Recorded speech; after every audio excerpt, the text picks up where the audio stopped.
নমস্কার বন্ধুরা, আমার চ্যানেলে আপনাদের স্বাগত জানাই। আজকে আমি আপনাদের বানিয়ে দেখাবো ইলিশ পাতুরি। তার জন্য আমি মাছটাকে ভালো করে ধুয়ে নুন হলুদ মাখিয়ে রেখে দিয়েছিলাম। এবার এদিকে আমি সর্ষেটা পেস্ট করে নেব। সর্ষে দিলাম, 6-7টা কাঁচা লঙ্কা দিলাম, নুন দিলাম, দিয়ে পেস্ট করে রেখে দিয়েছি। এবার এদিকে আমি একটা জায়গার মধ্যে টক দই, সর্ষে লঙ্কা পেস্ট করেছিলাম সেইটা দিয়ে দিলাম, স্বাদ মতো নুন দিলাম। এবার ওর মধ্যে সর্ষের তেল দিলাম, দিয়ে ভালো করে মিশিয়ে নেব।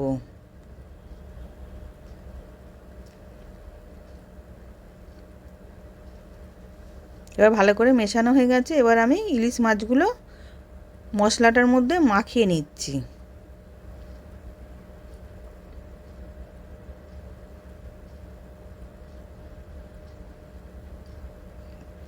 ভালো করে আমি দুদিকটা মাখিয়ে নিয়েছি।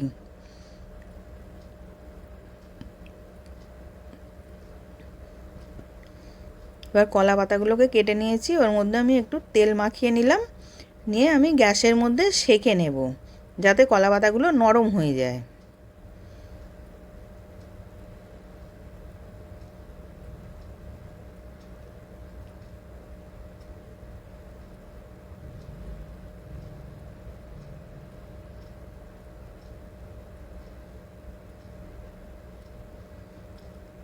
এবার কলা পাতাগুলো সেঁকা হয়ে গেছে। এবার আমি ইলিশ মাছটা কলা পাতার ওপর দিয়ে দিলাম, দিয়ে কিছুটা মশলা দিলাম,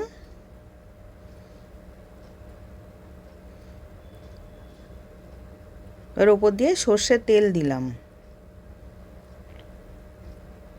আর কাঁচা লঙ্কা দিয়ে দিলাম দুটো, দিয়ে এবার আমি মুড়ে নিচ্ছি কলা পাতাটা দিয়ে।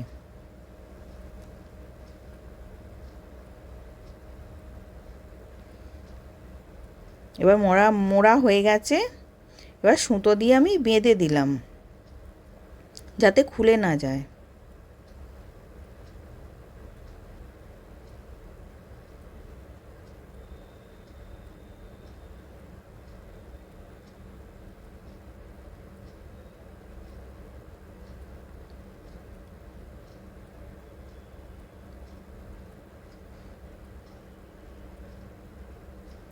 এবার বাঁধা হয়ে গেছে। এবার এরম করে আমি সবগুলোকেই করে নেব। এবার সব করা হয়ে গেছে। এবার কড়ার মধ্যে তেল দিয়েছিলাম, তেলটা গরম হয়ে গেছে।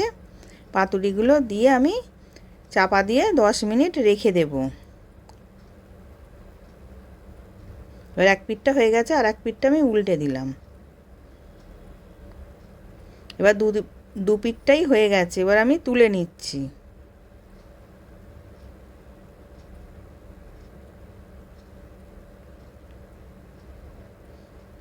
এবার আমি খুলে দেখাচ্ছি।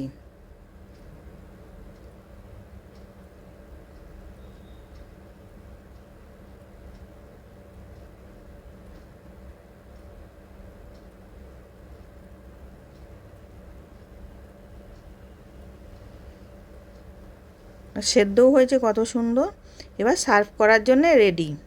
আশা করছি ভিডিওটা ভালো লেগেছে। আমি হাজির হব আর এক নতুন রেসিপির সাথে।